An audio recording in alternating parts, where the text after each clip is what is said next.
Well, hello and welcome to My Fellow Idahoans. My name is Jim Thomas. I am the producer of My Fellow Idahoans, and today I'll be the host. Now, I have you want to stick around because a rare opportunity should happen during this show. Robert Muse, who is running as a constitutional sheriff in Canyon County, will join me. He's real busy with his campaign, and should you be watching this show after the election, we're taping this show on the 25th of October. So we're real busy. The candidates are real busy with their campaigns. But he is on his way to the station, and hopefully he'll be joining me in this empty chair here shortly. But in any case, a little plug for Treasure Valley Community Television. That's the station you're watching. It is streamed throughout the world on the internet at tvctvonline.org. That stands for Treasure Valley Community Television, tvctvonline.org. And my friends in Pittsburgh are watching. Hello, how are you? At any rate, moving right along, Robert Muse is coming, Canyon County Constitutional Sheriff. If you have an idea for a show, I'm just sort of a typical citizen here in Boise. I work, pay my bills, try to stay out of trouble. And I had an idea for a show, and so you just come to a public access TV station, which Treasure Valley Community TV is, and you put $50 down on the desk, and you are a producer. That means you determine the content of your show. They will air a 1/2 hour show every week for 1 year, $50. It's in the IRS code, that obnoxious thing we really do need to get rid of. But, get rid of income tax and just switch over to fairtax.org. But in the meantime, while we have the income tax, you do get a deduction for donating to Treasure Valley Community TV. The studio is located on Overland Road near Curtis, a bit west of Curtis, just before the pedestrian bridge. At any rate, that's where we are taping the show, and on Thursday nights and Friday nights and Saturday mornings, BSU students in the communication curriculum, they run the studio, and it's such a pleasure always to work with the students. Let's see, to use the students as a crew for manning the studio, I donate, $15 per show, and otherwise I would need to recruit my own crew, which I haven't tried to do that yet because I'm busy working, and sometimes too busy. Well, all right, so while we're waiting, I want to remind folks, this is slide number 2, Mr. Director.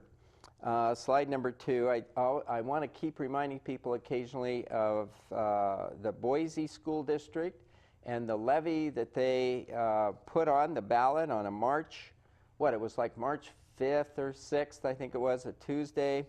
They knew it was a single issue ballot, so they knew very, very few people would actually come out and vote. Only 20,000 out of 98,000 voters showed up.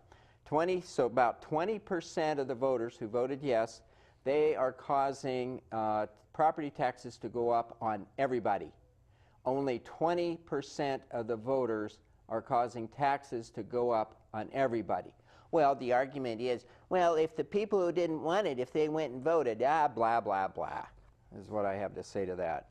It's not right for taxes to be increased on 100% of the population by 20% of the people. The requirement for taxes to go up should be that at least 50% of the people show up and vote yes to raise taxes. That's my opinion. Yeah, and then the Boise School District, I'm a little critical of some of those Democrats. Well, they think they are all Democrats on the school board at any rate, but I don't know that for a fact. And of course the school board I think is a nonpartisan position. Therefore the people who go there they just automatically strip themselves of all their political beliefs and habits and so forth. Not. Slide number 3 shows the intimidating paragraph that they sent out in their various newsletters to parents, intimidating the parents to come out and vote. They said, what will happen if we don't get the levy? What happens? Oh my gosh, we're going to have to lay off 230 teachers. Programs and classes that tend to run on a smaller site, such as advanced placement, and AVID, and gifted and talented, all those programs are, and athletics and electives are all at risk of going away if the levy doesn't pass. Oh, brother. At any rate, moving right along, here's a group I like. It's Tea Party Boise. That's the next slide, number 4. Their basic concepts, and you could just cover up the title of that slide if Tea Party doesn't, kind of jive with you, and ask yourself, do you like your freedom? That's liberty. Do you like the idea that Idaho can kind of set its own course? That's state sovereignty.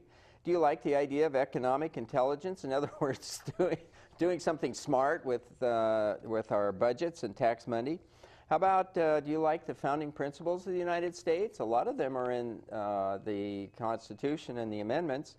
Personal accountability. Do you like the idea that people, personal accountability, that indeed people take care of themselves? You like that idea? That's all Tea Party Boise. And Tea Party Boise is bipartisan. And indeed, there are some Democrats that indeed want fiscal responsibility. Now, I know that's surprising to some of you. No, I'm just kidding. But no, there are some Democrats in Idaho anyway, maybe not in Washington, D.C., but in Idaho, that would like to see the federal government operate with a balanced budget instead of a 1-point-something trillion, that's the T word, deficit. Well, all right, moving right along, slide number 5, the founders' principles every citizen should know.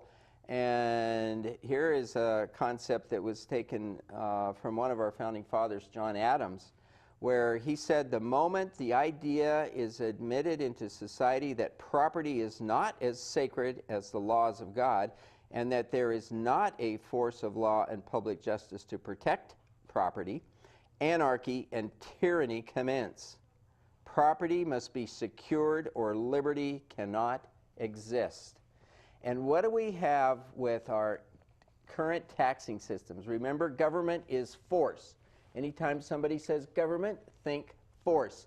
This little book was written by Frederick Bastiat, a French political philosopher and educator, back in 1850.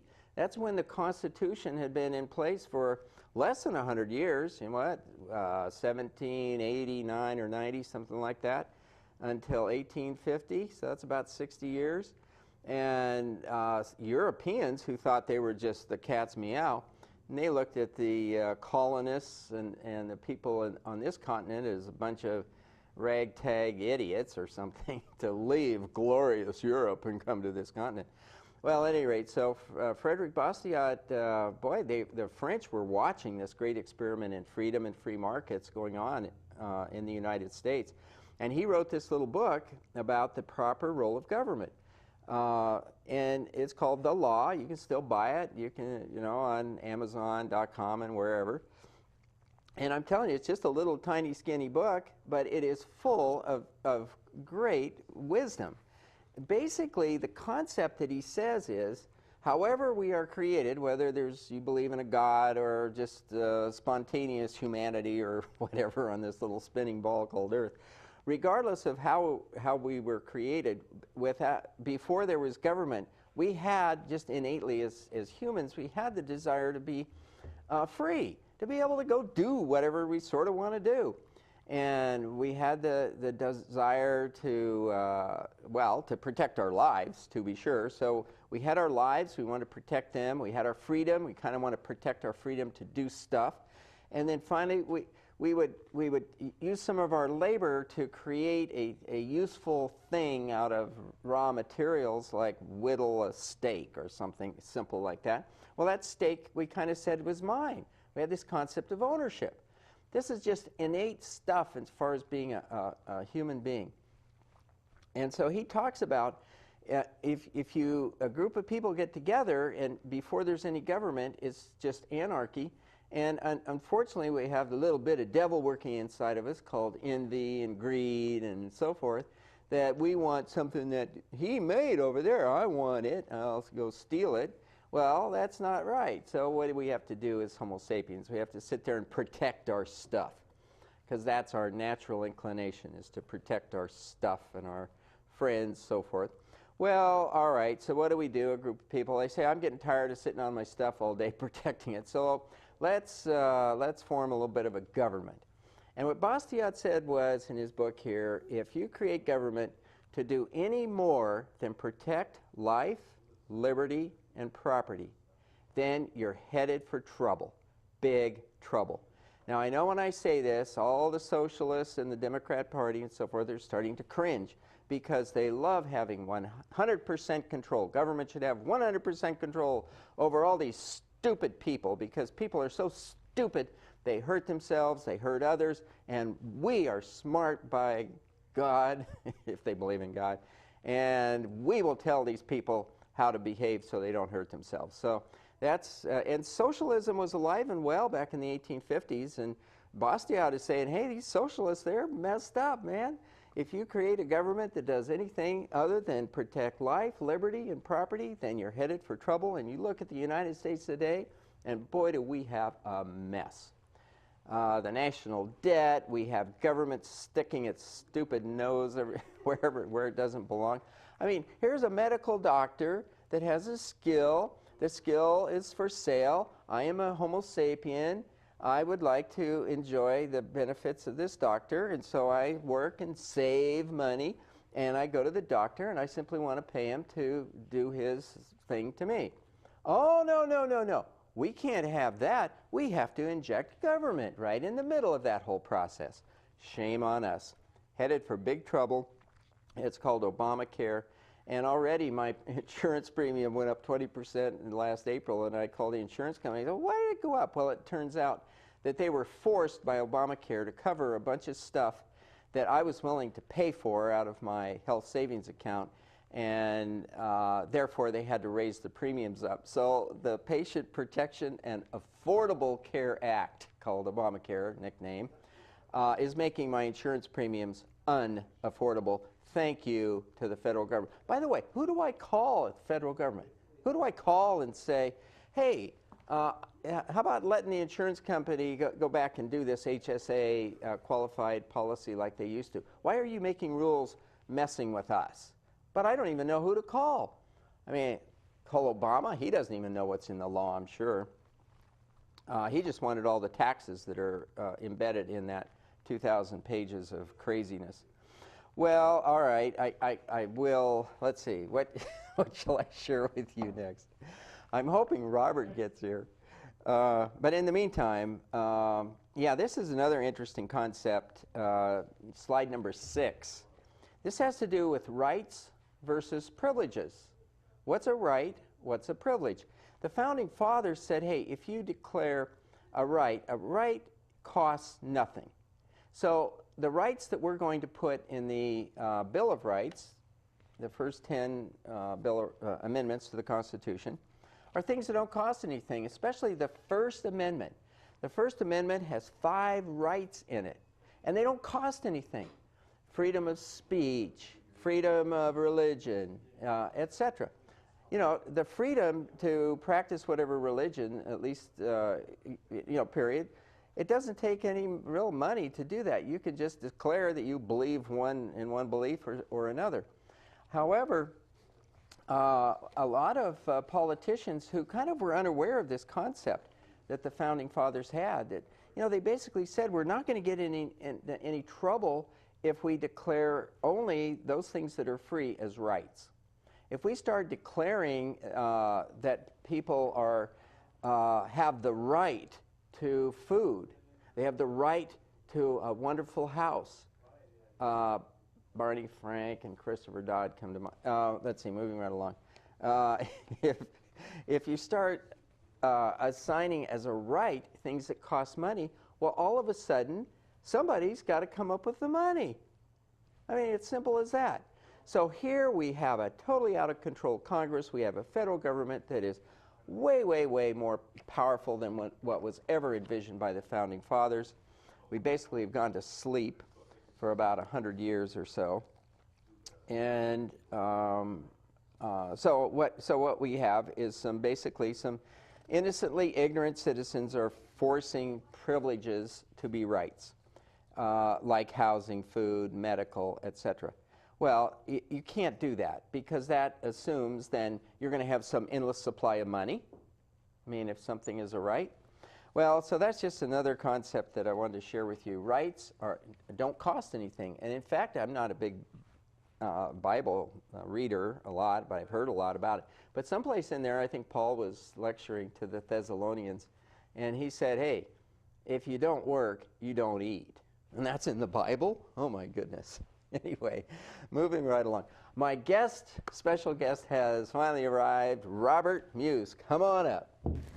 Have a seat. I got a little microphone for you. And you can just clip this on your tie up near your chin. Just clip it right on your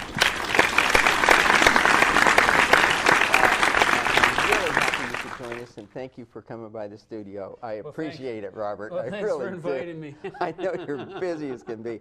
I already warned our viewing audience that that this is the 25th of October, and this is hot and heavy just before the election time, and you are a campaigner for what? Sheriff, but not just sheriff of Canyon County, constitutional sheriff. Yes, you're absolutely right. Now you were at a what were you at today? Well, today was the first conference of the Idaho Bail Coalition. Idaho Bail Coalition. Like bailing out a boat? Like bailing out somebody, your friend, out of jail. Oh, that kind of bail. That kind of bail.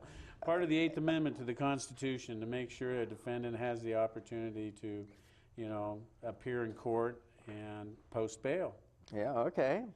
So he doesn't have to sit around in jail waiting for trial. Exactly, and we know how long sometimes that can take. Well, it's supposed to be speedy. Well, that's our job, to ensure that speediness. I think some of the the early popes with their dungeons, in Europe, right, and there were never any trials. I mean, somebody might sit in one of those dungeons for years. Mandela, he was in jail, right, for 20 years in South Africa. Well, anyway, so you were there and you had a speech. Did you have a speech? I did the welcoming and opening presentation for the conference. We had several guest speakers. We had the Honorable Supreme Court Justice there for our guest note speaker. We had other people involved in the Idaho criminal justice system that were there teaching classes to the bail agents. Now, since we are, how many days? 12 days before the election, something like that. Do you have like a 5-minute whatever why people should vote for you, or? Definitely. I mean, all right, take it away, Robert. Well, yes. The constitutional sheriff is gaining momentum day by day, week by week, and I belong to the Constitutional Sheriffs and Peace Officers Association. That association is guided by Sheriff Mack and Sheriff Joe Arpaio, which are great mentors to have, and fulfilling our oath that we took, which I took at age 18 as a military veteran, and again at age 40. And I have a greater understanding after meeting with many sheriffs and constitutional lawyers as to the role of sheriff and understanding what the authority of sheriff is in the office of sheriff, guiding the county. And most people find it hard to believe that the sheriff is the supreme law of the land of the county.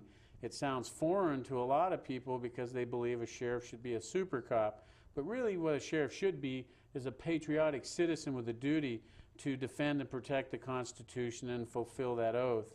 And I believe in the separation between the state and federal government. And the sheriff is your first and last line of defense against not only the federal government, your own state government, your own county government and city governments. Who are you going to call in the last moment when no one else wants to come to help? It's the sheriff. There's no one else in that county that can step in and make things right other than the sheriff. And the difference between me and my opponent, for example, is he believes more in that the federal government is the supreme law of the land in our country. And he has been quoted as saying those words. And I feel that's exactly wrong. And I ask people, do you realize the county sheriff is the last hope of America? We are losing our county sheriffs and counties in the eastern seaboard states, and that's part of a plan to undermine our constitutional rights by eliminating the office of sheriff. Now, Sheriff Mack is what, from Utah, and he was a sheriff in Graham County in Arizona, right? Is that right? And he basically, in the 90s, he stood up against Janet Reno, who was the Attorney General under Bill Clinton when he was president. And there was a law passed that said that Janet Reno could demand that the sheriffs go start collecting handguns or something. And basically, Sheriff Mack says, no, I'm not doing it. Exactly. No. I mean, they took it all the way to the Supreme Court and now won they that case. okay. Now we get to my question here. Right. So now Sheriff Mack, they go to the Supreme Court, and everybody's sitting on the edge of their chairs and biting their finger.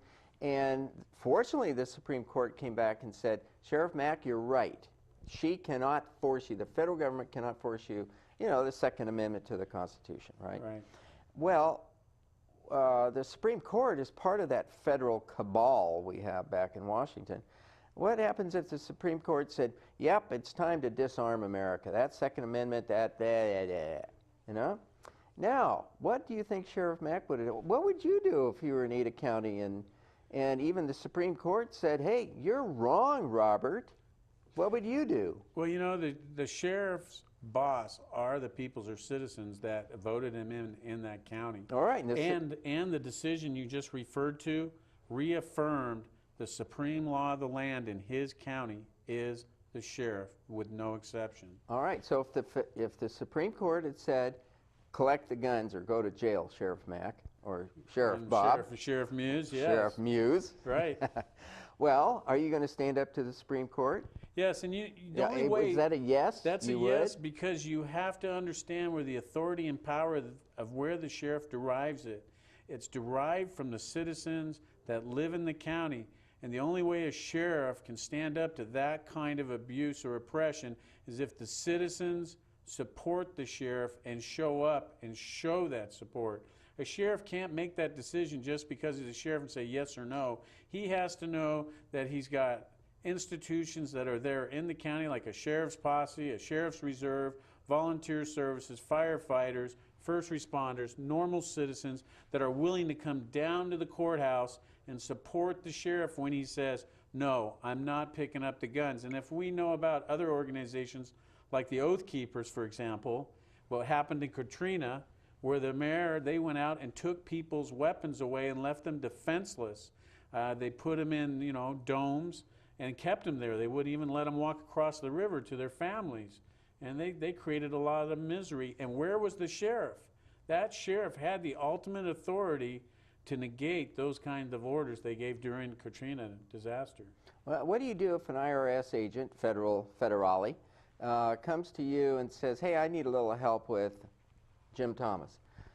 He won't pay that penalty because that Obamacare requires.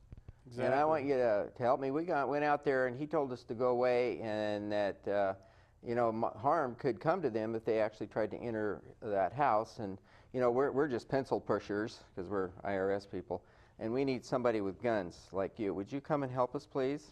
Well, the first thing, every federal warrant or any federal taking of property, private property, or your civil liberties has to come through the office of sheriff. There's no exception. So are you going to come out and try to do a shootout with me? Is that... Well, first of all, the duty of sheriff is to verify the claim the federal government is even a correct and proper claim before he allows the federal government into his county to arrest that person. So they said, okay, here's the phone. We got him on the phone. And I say, yeah, I'm not paying that stupid penalty because I think Obamacare is unconstitutional. If you come after me, look out. Now, what do you do? Well, now Sheriff? He's just said he might injure others, you know, innocent people. If you come into my house. Well, he may accidentally shoot the next door neighbor. So now we have a greater problem. What is the safety and security going to demand from the sheriff? The IRS takes precedence, or does his next door neighbor going to take precedence? So the sheriff's job, is he going to say, you know what, IRS, go ahead, call your SWAT teams in from the FBI, whatever, go down there and get them, it's your job, you got the warrant, go take care of it. You can do it that way. They do it that way today. Or the sheriff can take the time to get out of the vehicle or get out of the building and actually go down and talk to that citizen and try and resolve it peacefully. Remember, the sheriff is a peace a conservator of peace, and in my case, I have former law enforcement. I'm a peace officer first, and I'm there to conserve peace, a conservator of peace. That's the job of the sheriff. I have to do whatever is necessary, not just to protect the guy that's complaining about the IRS, not just about the IRS wanting to get the guy or his property. I also have to protect the peace of the people that live next to him, across the street, down the neighborhood, anybody. I have to look at a bigger picture of what's going on. I cannot just sacrifice innocent third-party people for the sake of one individual and violate their private property rights, violate their civil liberties for that situation. I don't know if the IRS is right or wrong. I don't know if he's right or wrong, but we have to try and come to a peaceable solution that doesn't involve us shooting each other. And so somebody with the authority as the sheriff can get in his car and go down there and talk to Joe or Betty. Say, look, I got all these papers from the IRS. Tell me what's going on before I let these guys through the door. Let me have a sense of what's right or wrong, or let me have a sense of how we're going to preserve the peace for that community. Well, very good. So your opponent is an incumbent? No, my opponent is not an incumbent. Oh, okay. This is an open election. My opponent, Is that right? my opponent is identified as a Republican, and the most unusual part about being a Republican, he's a member of the National Labor Union. He's funded and endorsed by the National Labor Union on his own webpage, his own website. There's many articles that in the editorials that, that support the unionization, I believe, of the county sheriff's office. And I'm against unionization of the county sheriff's office. And this same union in 2011 tried to pass the Safety Public Officer Act, which was going to force all 3,140 sheriffs to unionize whether they wanted to or not. And the federal government, through labor and authority, would come in and make every county unionize with this National Labor Union. Well, with that, that's a good point where we're going to stop. We're at the end of our time, and I'm glad that you made it out here for the show, Robert. Thank you very much. Wish you luck in the election. Well, thank you very much. And my fellow Idahoans for October 25th. Thank you. Good evening.